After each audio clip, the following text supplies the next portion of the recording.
Adjunct Professor Moran, Macroeconomics 111.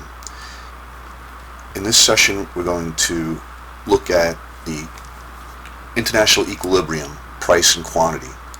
This is going to be determined by using supply and demand in the domestic market as if there were no international trade, and then comparing that to the world price.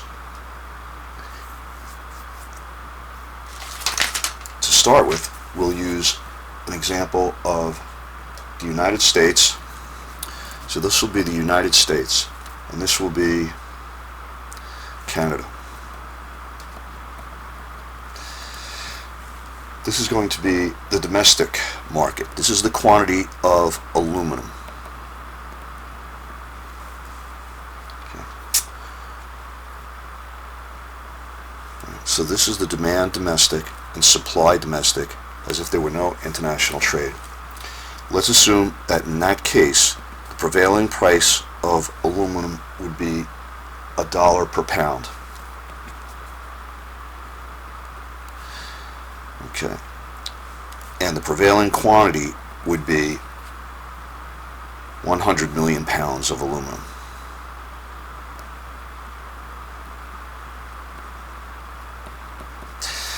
Okay. At $1.25, if the domestic price rose to $1.25, then the quantity supplied would increase, but the quantity demanded would fall. And this would result in 125 quantity supplied, but 75 quantity demanded. This would be a surplus of 50.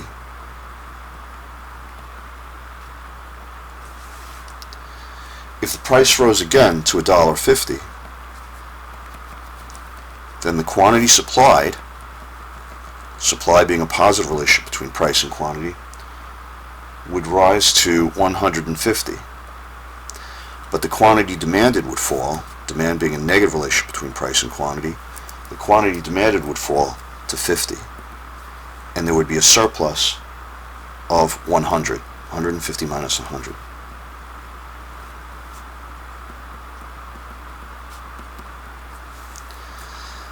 On the other hand,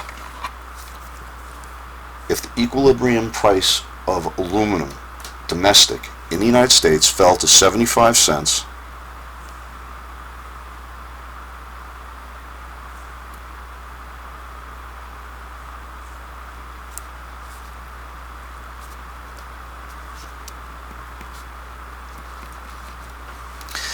then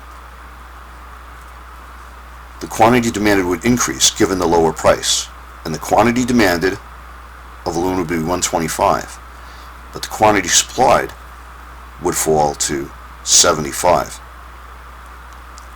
and there would be a shortage, demand exceeding supply, a shortage of 50. If the price fell to 50 cents,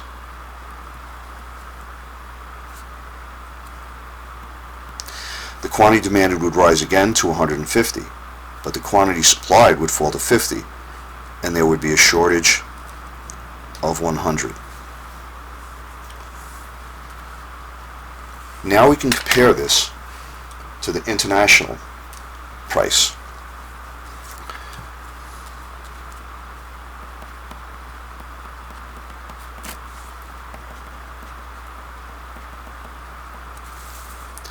If the international price of aluminum is $1, the United States will neither import nor export aluminum. They will produce, the quantity demanded will be equal to the quantity supplied. But if the price rises to $1.25, then the United States has a surplus of 50 that they can export.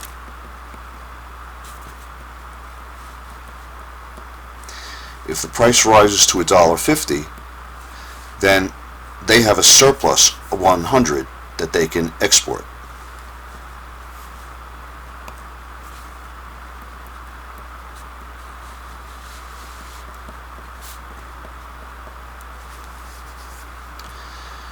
On the other hand, if the domestic price for aluminum falls to 75 cents,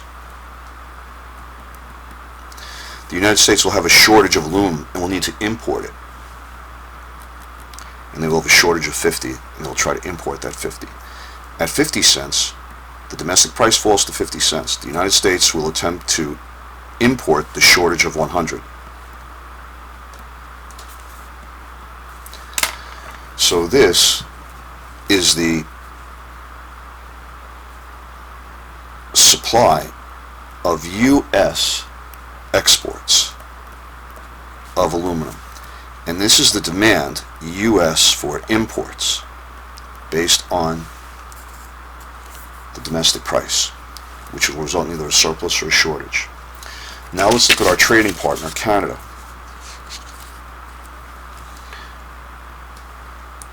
Let's say Canada has a different equilibrium domestic price than the United States, 75 cents versus $1.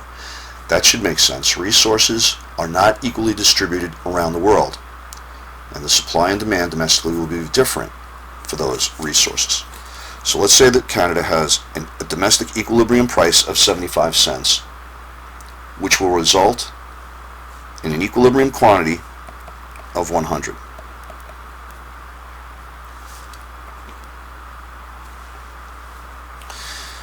If the price in Canada rises to $1, then the quantity supplied, domestic for Canada, will rise to 125. But the quantity demanded domestically for Canada will fall to 75. That is a surplus of 50.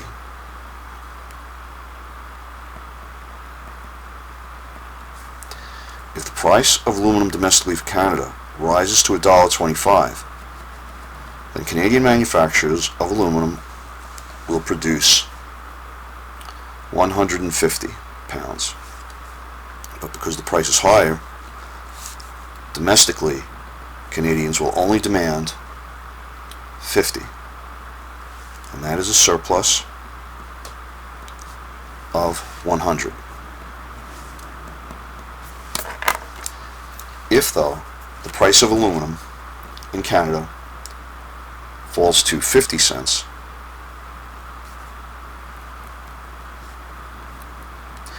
then the demand, because it's lower, because the price is lower than equilibrium, the quantity demanded will rise to 125. But because the price is lower than equilibrium, supply being a negative relationship, the quantity supplied will fall to 75. And there will be a shortage of 50.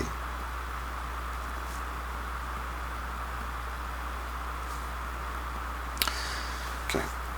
Now we can prepare the export and import curves for Canada as we did for the United States.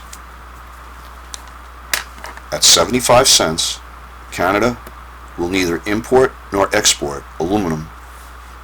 Their domestic supply and demand is at equilibrium. Then Canada will have a surplus of 50 that they can export.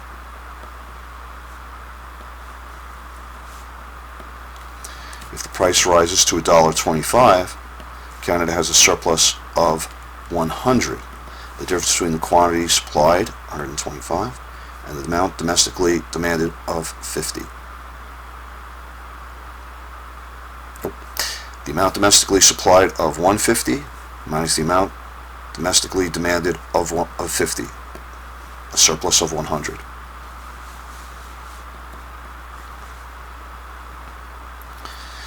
If the price of aluminum in the Canadian market falls to 50 cents, Canada will have a shortage of 50. 125 demanded, 75 supplied. Domestic demand. So they will have a shortage of 50.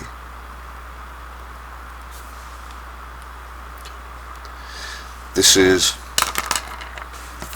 Canadian exports. The supply of Canadian exports. If the international price rises above 75 cents, their domestic equilibrium. This is the demand for Canadian imports if the price falls below 75 cents. Now we can put both of these international supply and demand graphs on the same graph. So I'm just going to take this, United States International Supply and Demand for aluminum, and put it here. Take the Canadian one and place it here.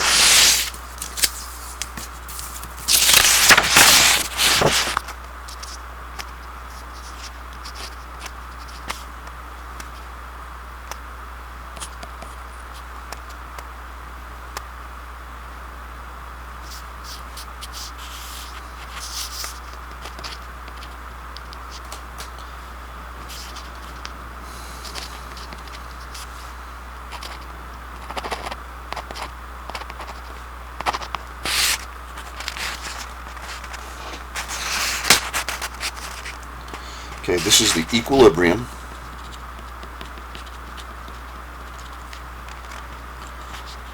world price and quantity of exports and imports.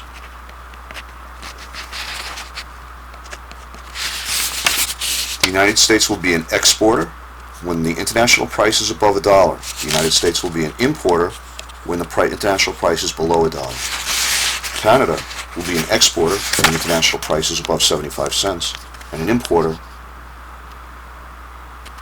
when the price is below 75 cents.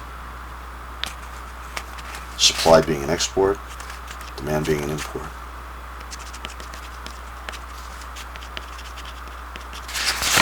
So, if the international value of aluminum is between $1 and 75, let's say 88 cents,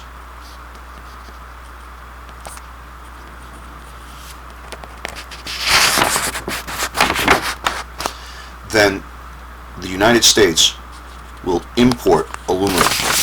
The price is too low for the United States to produce all of its own aluminum. It has a negative impact on the quantity supplied and a positive impact on the quantity demanded. So there will be a shortage in the United States of aluminum. But at an international price of 88 cents, since the domestic price in Canada is 75 cents, producers will produce more, and domestically Canadians will consume less. And that will give them a surplus that they will export. And so at an international price of 88 cents, there will be an equilibrium where the United States will import 25 and the Canadians, read from their supply line, will export 25.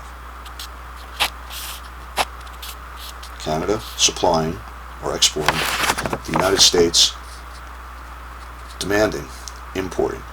And that's how the international quantities of exports and imports are determined.